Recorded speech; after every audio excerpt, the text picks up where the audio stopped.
Pambansang loyalista, dito mo makikita. Pambansang loyalista, dito makikita ang totoong balita. 1, 2, 3. Pambansang loyalista, ito ang the best.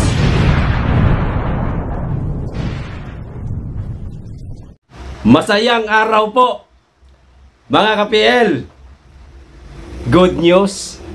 Pinangunahan po ni Pangulong Bongbong Marcos ang pamamahagi ng 1,500 na sako ng bigas sa Zamboanga City sa mga benepisyaryo po ng Pantawid Pamilyang Pilipino Program o 4PIS. Mula po ito sa 42,180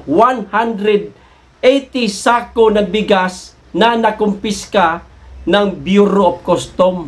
Ang may-ari po nitong bigas, mga ka-PL, ay binigyan ng palugit na 15 araw para magsumite ng kaukulang dokumento na hinihingi ng Bureau of Customs. Sa kasamaang palad, hindi po naibigay ang kaukulang dokumento, kaya ayun, kinumpiska po ng Bureau of Customs. At ito po ang ipinamigay ng ating mahal na Pangulo. Ayos, di ba? O, ito po ang video. Ipapanood ko po sa inyo. Pero bago ko po simulan, makikisuyo. Sa mga hindi pa po nakasubscribe, baka naman. At pakiclick na rin ang notification bell para updated sa lahat ng upload. At huwag niyo pong kalimutan, palike sa video. Maraming salamat. Makikisuyo. O, eto na ho. Medyo lag nga lang yung video, mga ka-PL, kasi mahina yata yung signal nila doon sa kung saan namigay po ng bigas ang ating Pangulo. Pero malinaw naman po yung sinasabi. O, eto na po.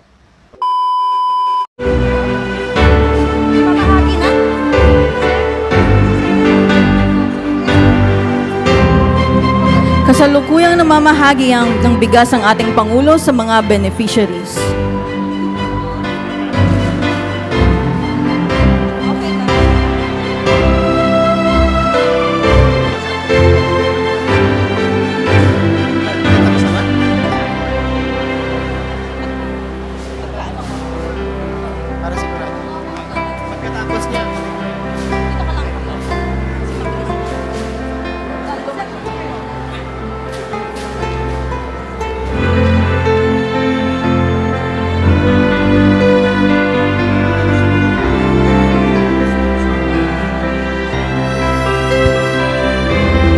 Muli, kasalukuyang namamahagi ng bigas ang ating Pangulo sa mga beneficiaries.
Nasaan na yung mga kritiko ng Pangulo na nagsasabing walang malasakit na Pangulo si PBBM?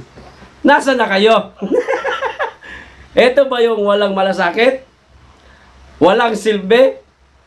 Walang ginagawa para sa mga kababayan natin?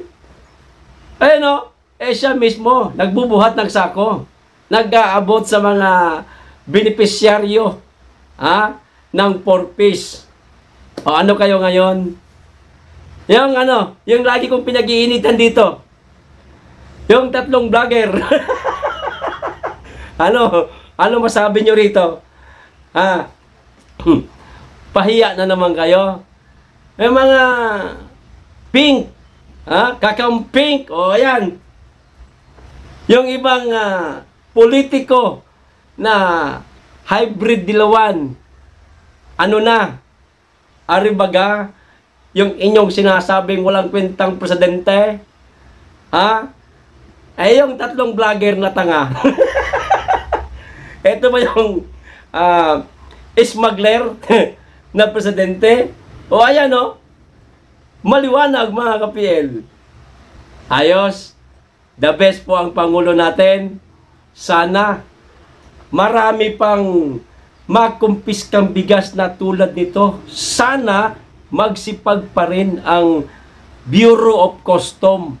Libutin ang buong bansa para makakumpiska ng maraming bigas at makapamigay sa ating mga kababayan kahit hindi mga benepisyaryo ng purpose. Huwag naman yung mga mayayaman, yung mga mahihirap lang talaga.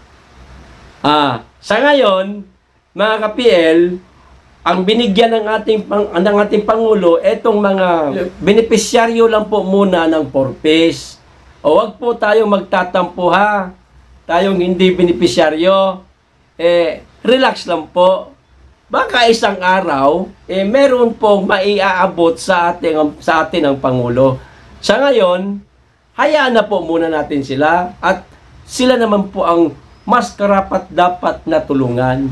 Isipin na lang po natin mga ka-PL na tayo ho mismo ang nagbigay sa ating mga kababayan. Na sa ganon, matutuwa rin po tayo. Di ba? Nakakatuwa ang ginawa ng Pangulo. Ewan ko lang sa kritiko niya. Baka masakit po ito sa tenga. At masakit na rin sa mata. Ayos. In-update ko lang po kayo sa mga kaganapan, magagandang kaganapan sa ating bansa. Ulitin ko po at syempre nananawagan na rin ako sa Bureau of Customs. Mga sir, mga ma'am, pagsikapan pa po ninyo na marami ho kayong makumpiskang bigas para mas maraming mga kababayan natin ang makikinabang. Yung pangarap ng Pangulo na gawing 20 pesos na lang ang bigas,